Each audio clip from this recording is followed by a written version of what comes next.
네, 그래서 그 관리자도 사업가랑 좀 어떻게 보면 비슷할 수가 있는데요. 왜냐하면은 어떤 그 사업체 같은 거를 꾸려나가고 있으니까요. 근데 이제 틀린 거는 관리자는 그 사업이 진짜 있게끔 하고 거기서 더 발전, 관리자는 그 사업이나 기업을 있게끔 하고 거기서 더 이상의 발전은 없어요. 근데 사업가는 그 만들어진 기업을 하나 더 만드는 일을 하죠. 산업을 개척을 해가지고 야 우리 이 분야를 또 해보자. 그래서 그 분야를 막 관리자가 쫓아가서 막 정리해놓고 사업을 딱 만들어내요. 그래서 좀 하시고 있어요. 예? 공격수하고 쓰고 있어요. 그렇게 비교할 수 있겠네요. 네, 사업가가 열심히 이렇게 공격을 해주면은 관리자가 뒤에서 다 수비해주고 또 가서 공격할 수 있으면 수비해주고 보통 이제 기업이 이런 식으로 커나가죠. 그리고 그 실무적인 일들 기술자들이 다 하고 있어요. 그래서 이런 것들을 잘 알아야지 저희들이 만약에 어떤 사업을 한다고 해도 잘 할 수 있을 거라는 생각이 들었습니다. 그래서 이제 이게 이렇게 조화가 딱 되는 게 정말 좋은 건데 현실은 이렇다고 하더라고요. 자영업하시는 분들이 70%가 기술자적 기질을 가지고 시작을 하게 되고 관리자 기질이나 사업가 기질 저렇게 30% 정도 해서 70% 20% 하면 90%는 실패가 되겠죠. 사업가 기질이 되게 중요할 것 같아요.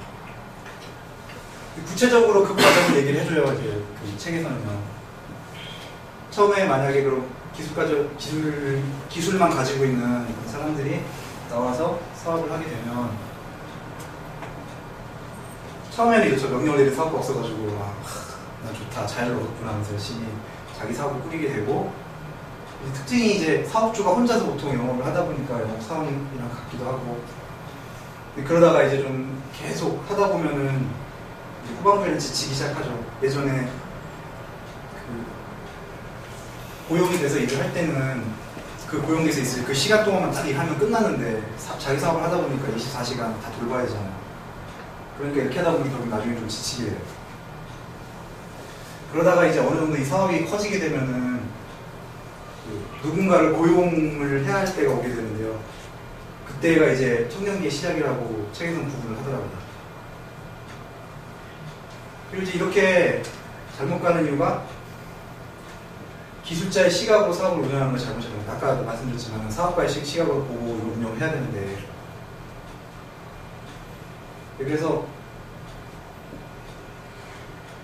만약에 이걸 계속 이렇게 보면 이렇게 되는 거죠. 왜냐하면 사업가 일도 하고 기술자 일도 하잖아요. 두 개 직업을 하는 거잖아요. 그러니까 당연히 지칠 수밖에 없죠.